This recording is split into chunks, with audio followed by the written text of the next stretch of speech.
What is up, you guys? Thank you so much for stopping by once again. This is ARCa coming at you with a big banger BBIG update. This is going to be for raw price action and statistical analysis. Before we get started, please make sure to subscribe to the channel, like the video, share the video with a friend so that you and them could join our trading community. With that said, let's begin. Okay, you guys, so we are still, man, this is torture, right? So we are still within this right-angled, broadening, ascending wedge within the 4-hour chart. As you can see, we've just been facing this ridiculous little range forever. So, but when are we going to break out? Likely, this can be a fundamental catalyst, you guys. So another reason that we can be trading sideways is in anticipation of the macroeconomic release for particularly to the FOMC meeting this Wednesday. We have jobs on Friday. I think we have CPI next week. If you know the dates and the details of those economic catalysts, please comment below, keep me informed, or join the ARCa trading community so that we can be able to discuss this analysis further and yeah, we can move forward. But you guys, let's go ahead and just update as to what's happening here, because I know I haven't really touched on BBIG's price action. It's just, this is kind of like grinding nails on a chalkboard. This is ridiculous. So we are still within resistance of the SMA 10 right over here. This is the 10-day simple moving average. The price action is suggesting a continuation potentially to the downside, to where we can retest this trend line right over here, which is the support of the wedge. We've tested it many times already, you guys, and it looks like price action may be indicating for us to test that in the immediate short term once again. That bottom target could be anywhere between 89 cents and 90 cents, you guys. So this is looking like a potential place for us to gain some long positions. I'm not a financial advisor. Please take what I do say in these videos as a form of entertainment. Please do your own DD and we'll be okay, right? But yeah, you guys, let's go ahead and move on to the next chart and see what we have. So we noticed that we were in a bearish structure. This is an ascending channel, and you can see that this candle, this is the daily chart, by the way, you guys. So this candle actually used the 10-day simple moving average as a form of resistance, and almost right at it. It's incredible, you guys. So we still haven't gained a closure below this channel, so we technically haven't failed it just yet. What I am noticing though is that, as you can see here, we have a low structure here. We have a low candle, we have a lower low, we have another lower low, and for some reason these two are breaking the structure of this lower low. Sorry, I got caught up with my words back here, you guys. I'm just a little pensive right here and reading the notes at the same time. So in breaking this market structure, I'm a little curious as to why that can be, and this is potentially due to this following chart. And this is something that we've been talking about for quite a bit. This particular chart is going to be our statistical side of the analysis. So this is daily as well. And as you can see, the previous chart is also the daily chart.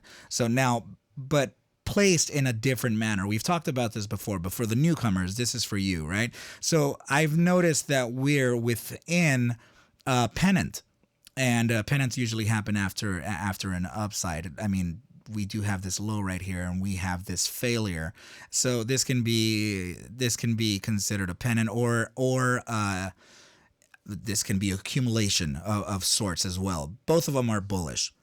The break of market structure that I'm talking about could be based on this ascending trend line that we have right here from this triangle.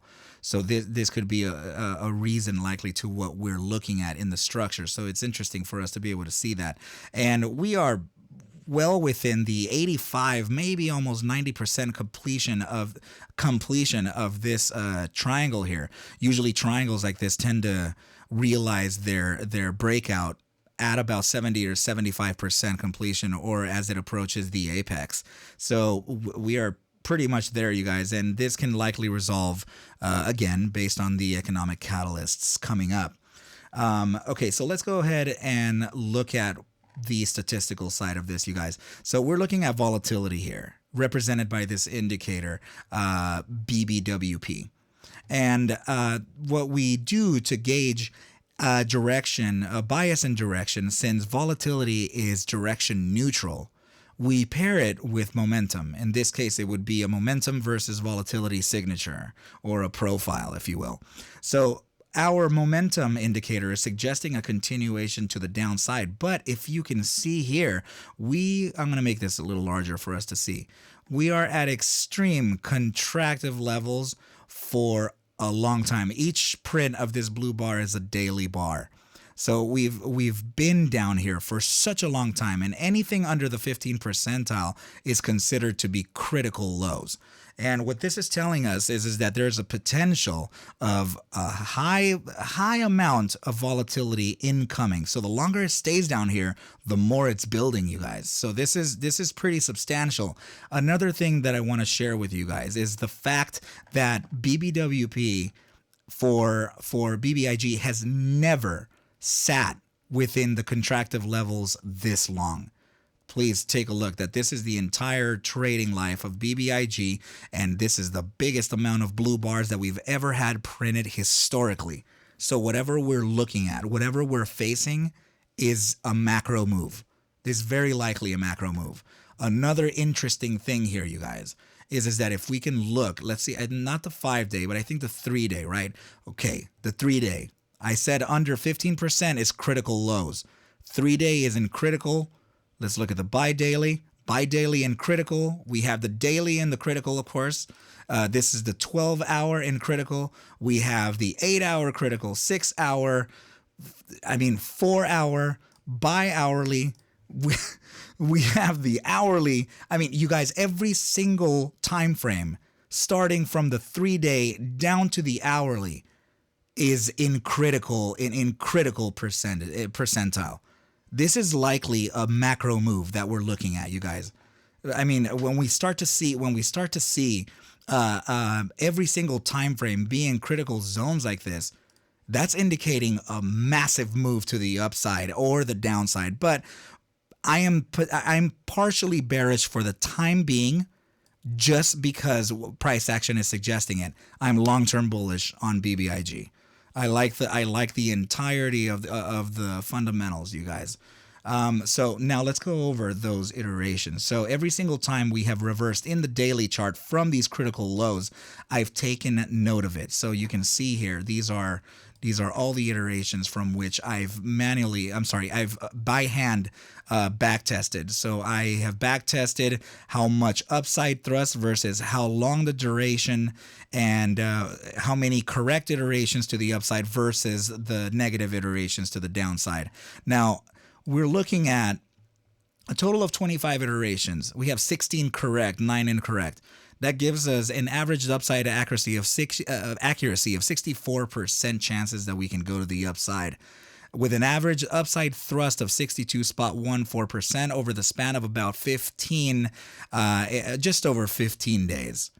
So the signal hasn't yet fired off. The criteria for us to be able to get this move on the ball roll, and what I mean is that for us to confirm this move, I'm getting tongue twisted right here, we need to be able to have both the volatility component, which is this of the BBWP, and the moving average, both of them above the 15th percentile, with an upside pivot and momentum suggesting an upside. We can then apply this 62.14% to the upside. Now, if we were to take that 62.14% from wherever we are right now and push it towards the upside, let's go ahead and see what we get. So 62, this is close enough right here, 62.13.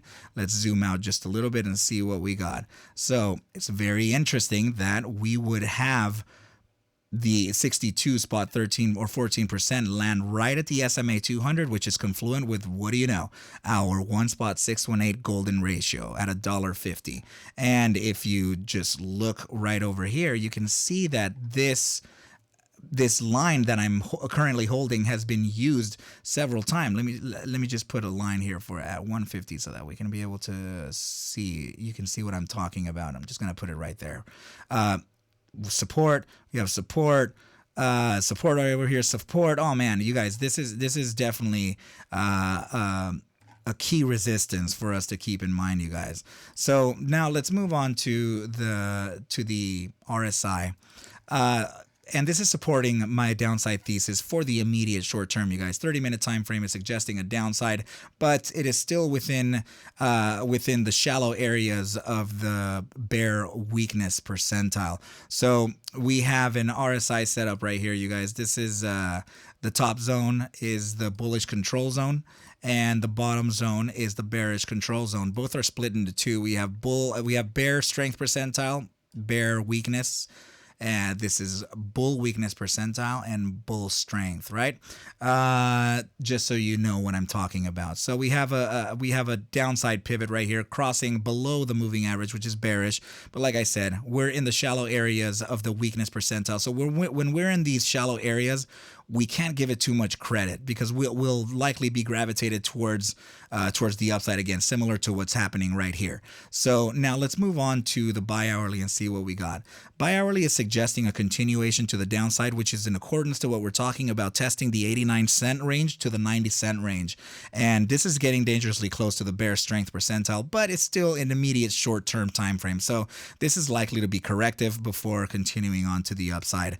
6-hour RSI is also suggesting a downside move. This is likely going to be a full session to either a half session of downside for BBIG. But this is likely due to the economic factors that we're looking at, you guys. Those catalysts really need to be resolved so that we can be able to get out of this nightmare. Daily is literally not suggesting anything. It's a straight line all the way across. Whenever this happens, you guys, I am not suggesting any type of entry. Besides the fact I'm not a financial advisor, please take whatever I do say and whatever I do iterate in these charts as a form of entertainment in these videos, right? So do your own DD, and then we can be okay.